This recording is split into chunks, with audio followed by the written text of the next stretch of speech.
Welcome back to Life, Death, and Everything in Between, where the conversations are real, the stories are deep. I'm Bob Sinnott, and as always, my co-host, Brian Baker. We made sure Brian remembered to hit the unmute button on his mouth. Last episode, you looked like a wax figure at a museum, just sitting there mouthing words like a ventriloquist without his dummy. Nothing to say, Brian? No comment right now, Bob. But don't worry, folks. We gave him a double shot of espresso, a motivational playlist, and we promised him a treat if he talks today. So if you see him perk up mid-sentence, just know there's a milk bone under his table. Well, good introduction there, Bob. So, hey everyone, today we're diving into a topic that people are curious about, either are scared to ask the questions or maybe don't always get straight answers on: embalming in the funeral industry in general. That's right. There are plenty of myths, misunderstandings, and even outright nonsense about embalming and the death care industry. So today, we're bringing in someone that has been in the industry for even longer than me to set the record straight and to give you a real, honest look at what embalming is and why it's done and changes he has seen over his career. Joining us today is Dana Goodell, a professional embalmer and funeral director with 32 years of experience. He's been in the business long enough to see how things have changed and to know what's fact and what's fiction. On top of that, he also works in the embalming fluid industry, so he understands the science behind it, and he also travels the country speaking to funeral directors and teaching techniques and tricks of the trade. Welcome to the podcast, Dana. Well, thanks for having me, Bob. It's a pleasure to be here with you guys today and talk about a subject that most people either misunderstand, don't want to know, or they are curious, but they don't know who to ask. Yep. So let's get right into it. People have heard of embalming, but they may not really know what it is. Can you break it down for our listeners, Dana? Embalming is basically three things we wish to accomplish on every embalming. We wish to sanitize the person who's passed away, disinfect, and we also want to temporarily preserve that person so families and friends can gather and pay their final respects. Some people assume embalming is required by law. Is that true? No, it's not. There's no law on most natural deaths or accidental deaths. However, in the state of Iowa, there are 4 communicable diseases, and they have never changed the code, and those bodies have to be embalmed. So you've been doing this for a long time. How has embalming changed over the years? Basically, it's changed dramatically over the last 10 years with the introduction of new medications, people living longer, delays from the time of death until the funeral home brings the deceased into their care, the occurrence of more organ and tissue donations. All these things can play into embalming, and I get calls all the time of interesting cases, and we have to sit back and think, what has changed here? Why is it different now? And oftentimes we find, usually it's a medication disorder that causes most of the problems. One last week, Good Friday, a funeral director in Rapid City, South Dakota called me and says, I just embalmed a lady and she's blue. And we walked through the medication list, and it was a medication that contains methylene blue. Formaldehyde and methylene blue are like oil and water. They don't mix, and it causes a reaction. And if you don't treat it properly before you start the arterial injection, you're going to turn the body blue. And that's kind of hard to explain to a family. Sure, absolutely. So we have to continually research things. COVID did things to us. We'll talk about that a little bit later, I believe. It's totally different. You go back in the old days, before formaldehyde was available, arsenic was in every embalming solution that was made for embalmers to use. Well, of course, we can't use arsenic now, but the most amazing part of that is arsenic is probably the best preservative we've ever been around funeral service. So things have had to evolve, and we just do the best we can. And sometimes I'd like to say it always works, but at the end of the day, the only thing that makes the difference is that we give the family a positive memory picture. One that they can keep in the back of their minds. They've seen their loved ones maybe at their worst. Now we want them to see their loved ones at peace and looking natural. What about the perception of embalming? Has that changed? In some ways, yes, it has. People generationally, and if we go back all the way into the 1950s, 40s, 50s, we see generations, well, we have to have a visitation, we have to have a viewing. Then we get into the 60s, and that still was occurring. Now we get into the 70s, and it's kind of like, you know what? I don't want to go through that. Just do an immediate disposition, whether it be cremation or whether it be direct burial. Now we're starting to see it kind of come back a little ways in some areas. And we're seeing the new generation people understanding the importance of having a service, seeing their loved ones at peace. So we're starting to come back maybe a little bit from the direct disposition back into having a fitting memorial service for their loved one. And seeing is believing. And it's the first step in recovery from the grief process. So let's talk some myths and misconceptions. Brian has put together some common things he has heard, and let's get to it. All right, let's bust some myths. One I've heard is that embalming makes a body last forever. What's the truth on that? There is no embalmer in the world that should ever say that. Bob's been around long enough. I've been around long enough. 99% of the time, 5, 7, 10 days, 2 weeks, no problem. Remember, it's temporary preservation. It's not forever. 99%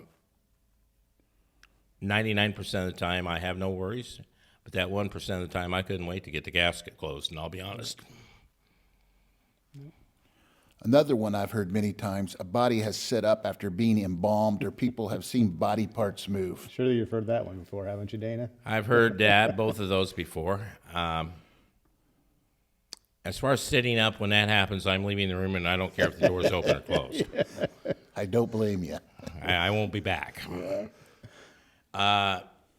Movement, I have seen during the embalming process, and usually it's because the deceased is warm. We're using cool or cold water to mix our fluids with. That hits the arterial system, affects the muscles, and I've seen an arm or a hand move. But nothing after the embalming process has occurred, I'll put it that way. There's a newer generation, let's say, of people on YouTube with claims that embalming isn't necessary at all, or that embalming is even some kind of scam.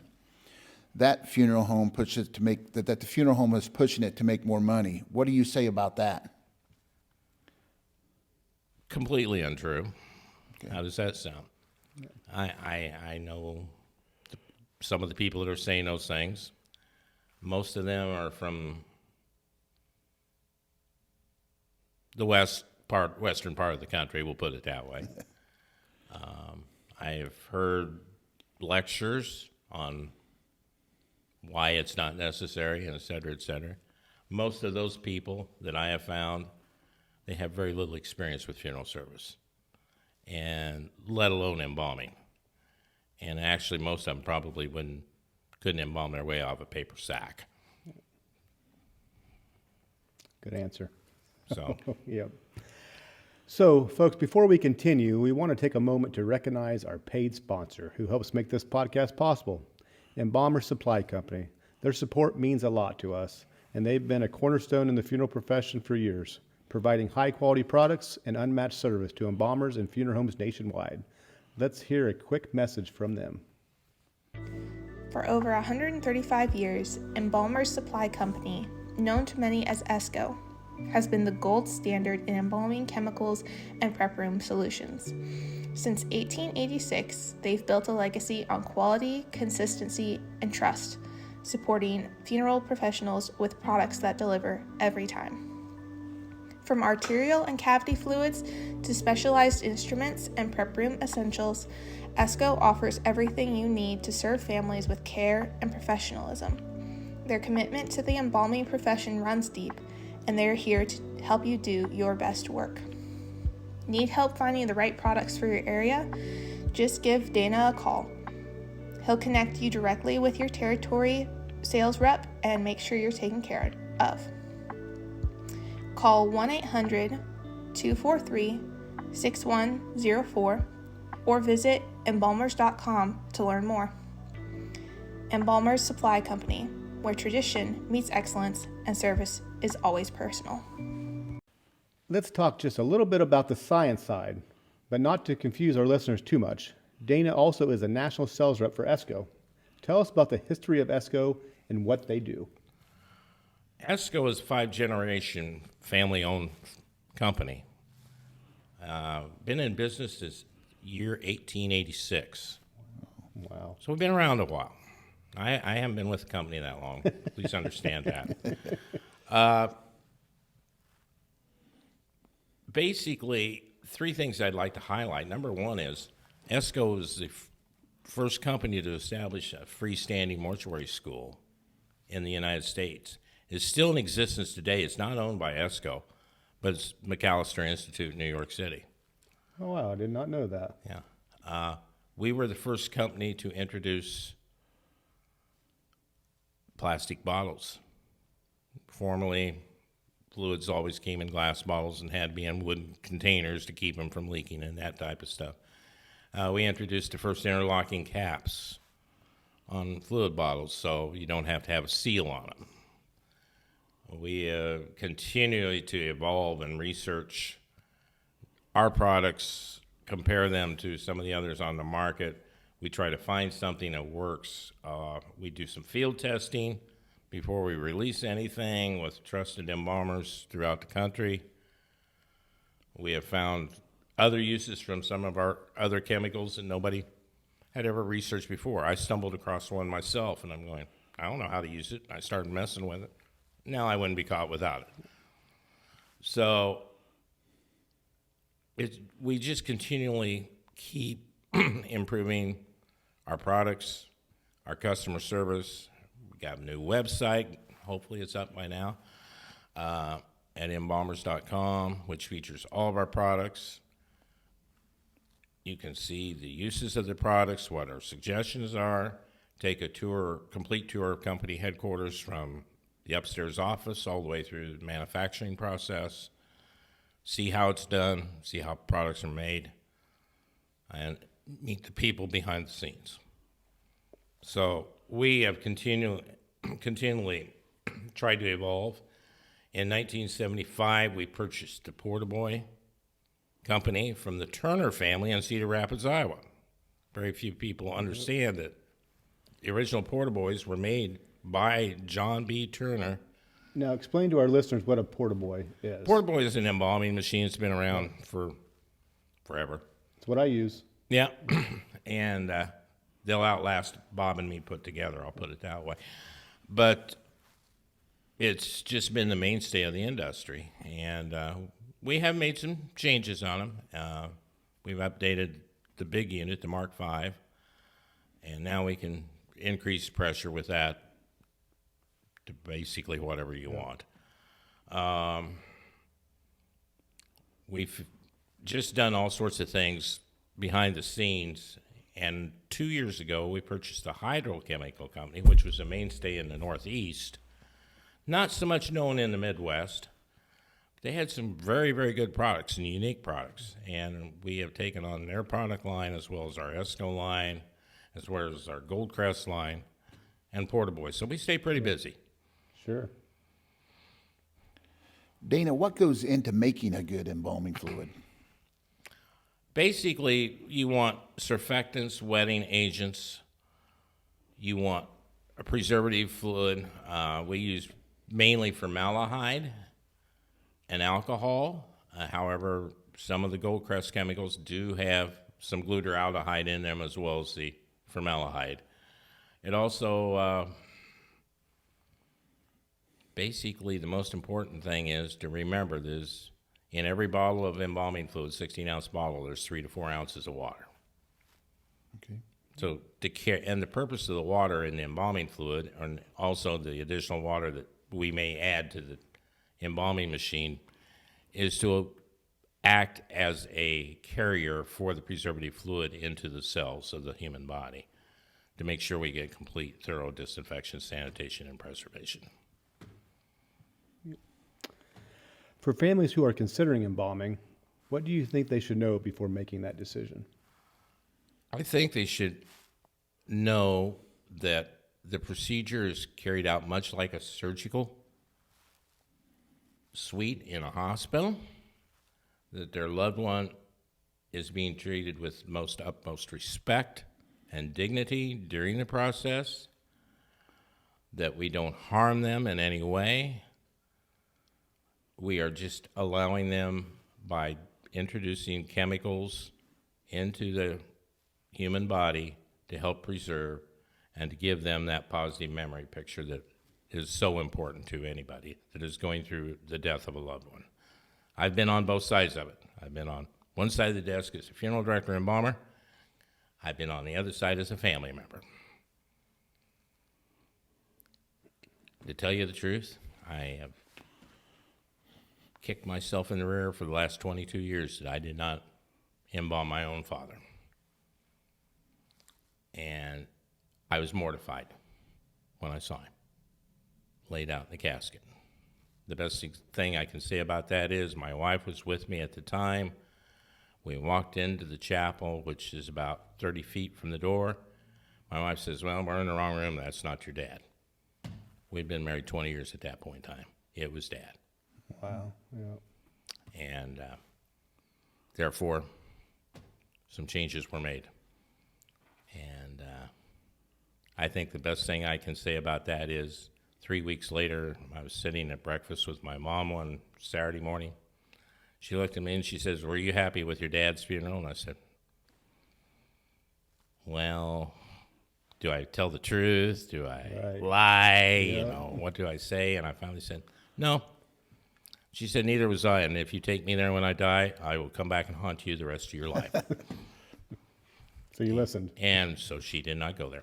Yeah. Yeah. Wow. And I embalmed my mother-in-law at her request, not at the family request.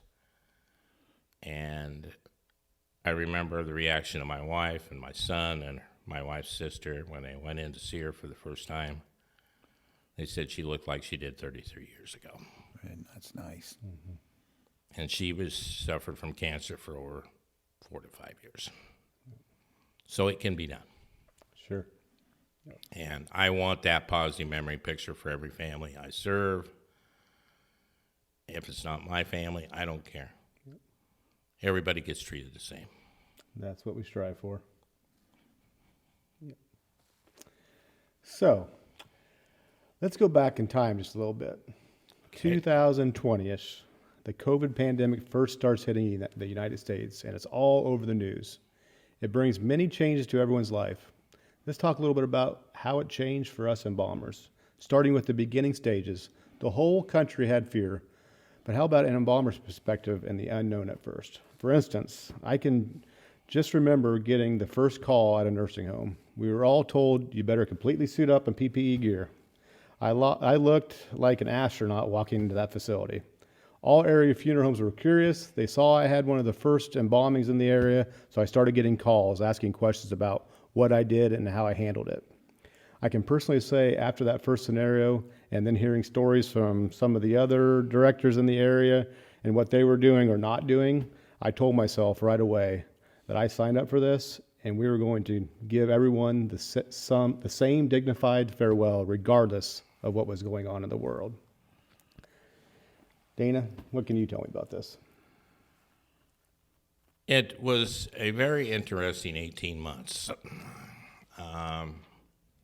When basically they shut us down, which they did, My phone went wild for 2 weeks.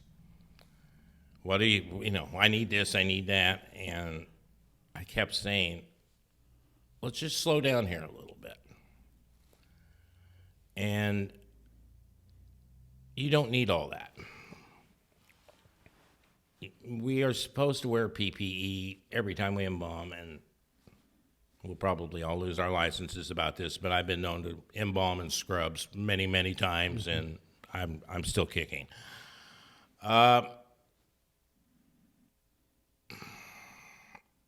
Without getting political, all I'm going to say is it was a difficult time for families.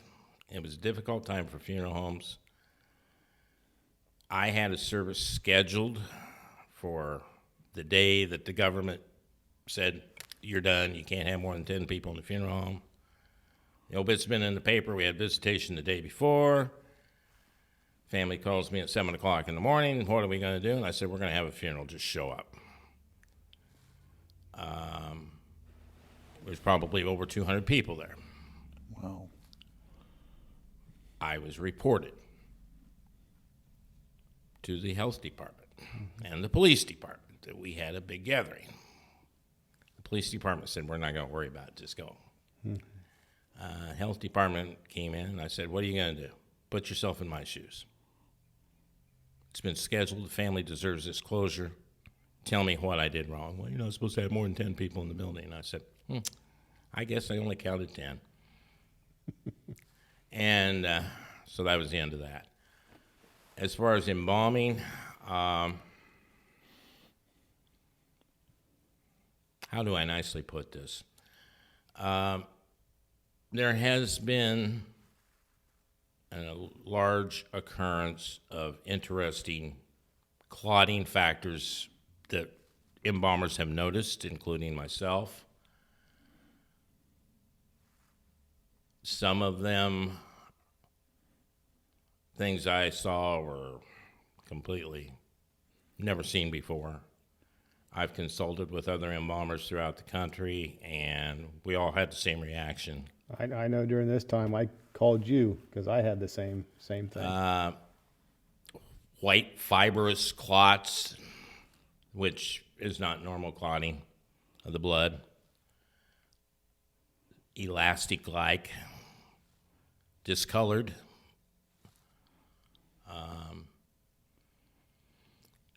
There's a study being done out of the United States by independent pathologists, and I'm going to be very interested to see their final conclusion on what they feel like this was caused from. We had a house call at 6 o'clock in the morning on a Sunday morning, and I got the call from fire rescue that this person was deceased on the floor of the house, but he was COVID. And I immediately went, what? If he had COVID, what's he doing home? And but we gowned up, the three of us, and we all went over and, followed the procedures. And I was the lucky guy that got to talk to the family while the others were getting him packaged up to take to the funeral home. And I asked him, I said, when did he have COVID? Oh, about 6 weeks ago. Was he doing all right here at home? Yeah, he was doing fine. No problems. Doctor said he was fine. And I went, okay. So we embalmed him, and we had no complications, had a funeral for him, for just family only. Went to the cemetery and buried him. And at the cemetery, the widow asked me, she says, do you have his death certificate yet? And I said, no. It'll be coming from the medical examiner. It'll take a few days for it to get back. And she said, oh. Well, the death certificate came back, acute myocardial infarction, and COVID was never mentioned on the death certificate. The family got very upset because they had heard about the government announcement of if it was COVID-related death, they were going to get $7,500, and all he had to do was produce a death certificate and mention COVID, and they'd get $7,500. They tried to get it changed, and he wouldn't change it. Wow. And he actually went to the hospital and was diagnosed with COVID at the hospital at one time? About 6 weeks before Yeah. his passing. Wow. But he tested clean about 3 weeks before this. Mm-hmm. And so I'm just sitting back. I have some very good friends that are embalmers. One of them is going to be in the Iowa Convention next week, and I know it's going to be brought up, and I stay away from the fireworks. Yeah, well, we both, if you're a funeral director, there's even Facebook groups that we all can be a part of, and we all ask. It's a great thing where you're supposed to be able to ask each other questions. Right. But whenever it comes to the COVID stuff, just like everything, it's way too political, and things just take a turn instantly. It goes south real fast. It Yeah. really does. And that's why I also cannot wait for these tests to be done. I didn't realize they were going to be out of the country. They're doing it, but to get the results on that. Couldn't get a doctor in the United States to test. No kidding. Wow. So, and I'm not at all saying. I'm not either, but I'm just. I know. We all saw big clots, and I'm not saying it was from COVID or from the vaccine, Right. Because I don't know. No. But it was definitely odd during that time. So And we still see them. Yep. Sure. And I've kind of gotten a nasty little habit as a funeral director. If I see or I'm told, if I don't embalm the body, but say one of the other directors there does, he says, boy, I pulled a couple of those clots out again. I'll ask the family, well, did mom or dad ever suffer from COVID? No. Then I ask the question, were they vaccinated? Well, yeah. Mm-hmm. And I let it drop. Right. I just let it go. Yep. And anytime you mess with MRNDA, you're asking for trouble. Sure. And that's that.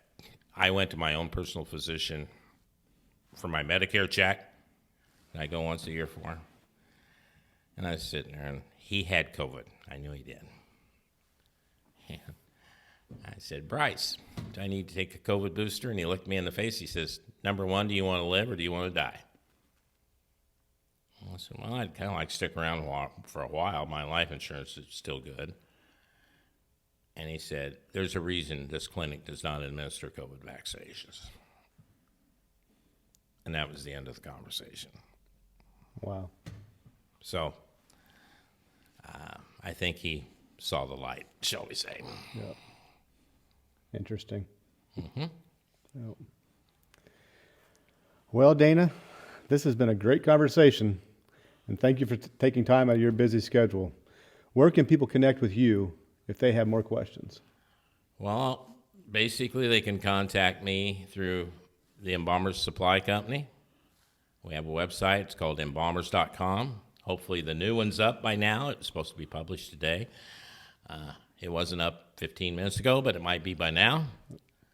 I can also be contacted by email, dlprovider@msn.com, or my phone number, 712-389-0406. I answer my phone 24/365 unless I'm on an airplane. So, Well, thanks again for coming in. It's good to have someone who actually knows what they're talking about to clear up some of this nonsense that's out there. I kind of feel like that was a dig at me. You just couldn't go an episode, could you, without digging at me too? Like, he's the one that knows and I don't know anything, do I? I didn't say that, Bob. Well, folks, before we wrap it up, we want to take a minute and talk about something new we've been doing, our monthly reels on social media.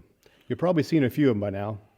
Some are educational, breaking down myths and answering common questions about funeral service. Others, well, we're just having a little bit of fun. And some we know are just dumb, and that's the only word for it. You might catch us doing something off the wall or totally unexpected, and there's a reason for that. We do this work because we deeply care about the people and their families. When someone places a loved one in our care, we treat that responsibility with the biggest level of respect. It's sacred to us. But outside of those moments, we are also just regular people. We laugh, we joke, we decompress like anyone else. And we want to show that the funeral profession doesn't always have to feel heavy and somber. It's okay to have a little bit of fun, even in the midst of a serious job. So these reels, they're about educating, connecting, and reminding folks that behind the suits and the services, we're human too. and we hope they help people see us in a more real, relatable way. So hopefully you all can find a little enjoyment in them, but also maybe learn a few things about our industry. Brian, take it away. We've got some really meaningful episodes coming up that I think folks are going to really connect with. We're bringing on guests who've lived through powerful stories of deep love, heartbreaking loss, grief that's hard to put into words, but also incredible resilience. These conversations are raw, real, and they remind us what it means to be human. But it's not all that heavy. We're also diving into topics we love, like sports. We've got a couple great guests lined up who've lived the highs and lows of athletics, and they'll bring a lot of fun and perspective to the show. So whether it's life, a death, or everything in between, we're now just getting started.